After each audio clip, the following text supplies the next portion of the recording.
Hi all, welcome to the video lecture series of Object-Oriented Programming. In this video lecture, we'll be discussing about the keyword final when we use it in inheritance. We know the purpose of final keyword in Java. Final keyword is used to declare constants in Java, but there is another usage of final keyword in terms of inheritance. We can also use final keyword along with inheritance. How can we use that, and what's the usage of final keyword related to inheritance? That is what we are going to discuss next. As I just mentioned, final keyword is a keyword that is used to declare constants in Java. But the same keyword can be used to prevent inheritance. That means if we declare a class as final class, then it is not possible for any other class to inherit this class. So as you can see an example here,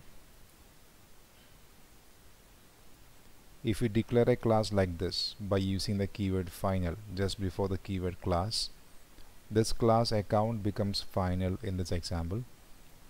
So that means it is not possible for any other class to extend this class.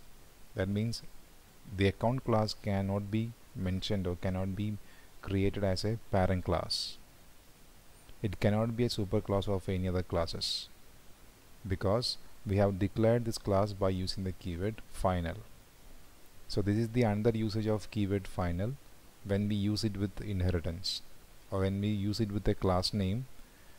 When we declare a class as final, that class cannot be extended.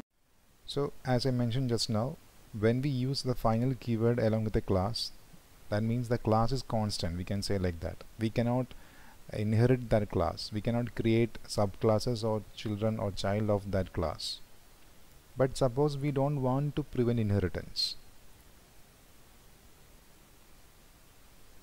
That means suppose we want to create child classes of a parent class, but we must make sure that the child class should not bring any corruptions or bring any corrections to the methods that is already available in the parent class.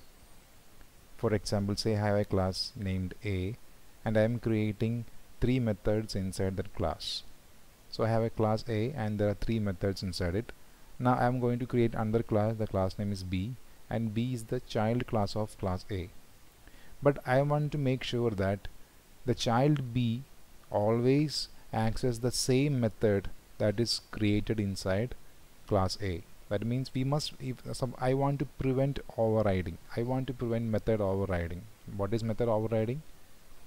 There exist methods with the same name and same parameter list inside both parent and the child class. That means apart from the method apart from the methods the child class get from the parent class due to inheritance, child class will create their own methods with same name as that is in the parent class. I want to prevent that. I don't want the child class to create another method of their own with the same name as it is in the parent class. In such situations, I can declare the methods inside the parent class as final. So when we declare the methods inside the parent class as final, we are actually preventing method overriding. We are not preventing my inheritance, but we are preventing method overriding.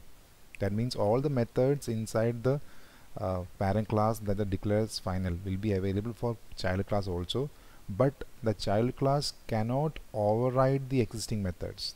The child class cannot create another methods with same name as that is in the parent class. That means there will be only one method with the same name, with that unique name. That will be the methods from the parent class. Okay, in such situations we can declare the methods alone as final instead of making the class as final. Okay, also it's also not compulsory to declare methods as final in the parent class itself. We can declare the methods as final in subclass also.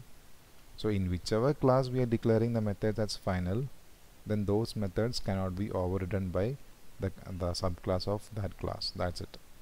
Okay, suppose we are creating 2 classes, A and B.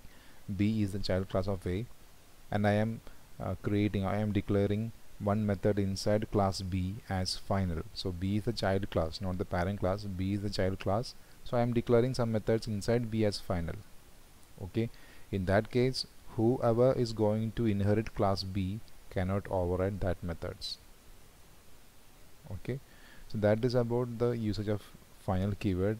That means we can declare a class as final if you want to prevent inheritance, or else we can declare some of the methods inside a class as final so that method overriding can be prevented in terms of inheritance.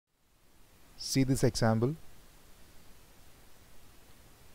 We are declaring one class, the class name is account, and we have not used the final keyword here. So this is a normal class.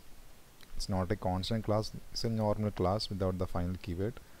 And see, inside this class we have a private variable and a public method, but the method is declared as final.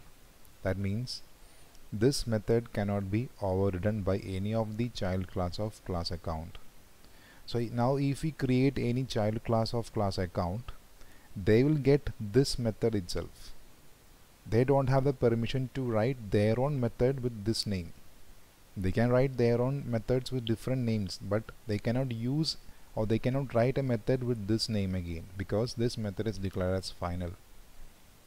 Okay, so since we have declared this method as final, all the child classes of class account will get this method itself. What's the importance of it?